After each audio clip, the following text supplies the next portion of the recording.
आणि माऊर आदिशक्ती रेणुका मातेला वंदन, शीख धर्मीयांचं 10वे गुरु गुरु गोविंद सिंग यांना वंदन आणि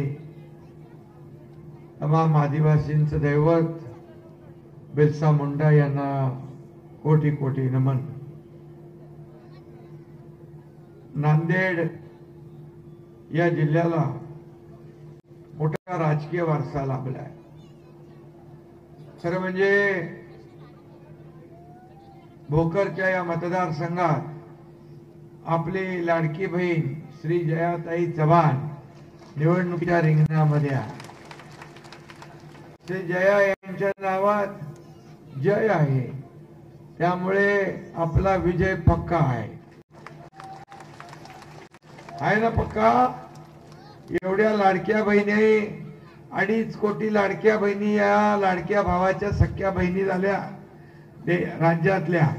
आता या लाडक्या बहिणीला विजयी करायला विनंती करायला मी आलोय तुम्हाला।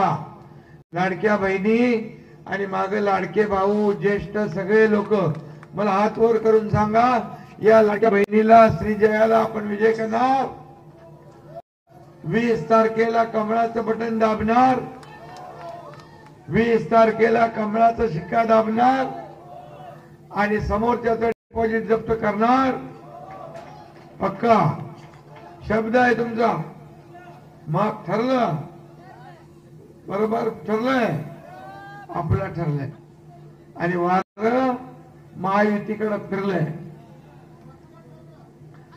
आणि म्हणून 20 तारखेला कमळा समोरचं बटन दाबून आपल्या श्री जयाताईला विजयी करायचं आहे। आणि भोकर विधानसभा मतदारसंघाची आपल्याला सर्व माहिती आहे, ख्याती माहिती आहे।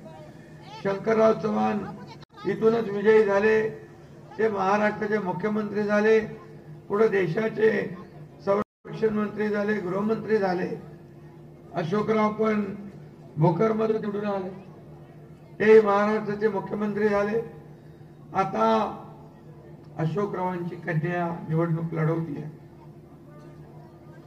त्या निवडून येतीलच, त्यांचंही भविष्य उज्ज्वल आहे अशा शुभेच्छा मी त्यांना देतो। खरं म्हणजे अशोकराव, आपल्याला बिलकुल चिंता करण्याची गरज नाही।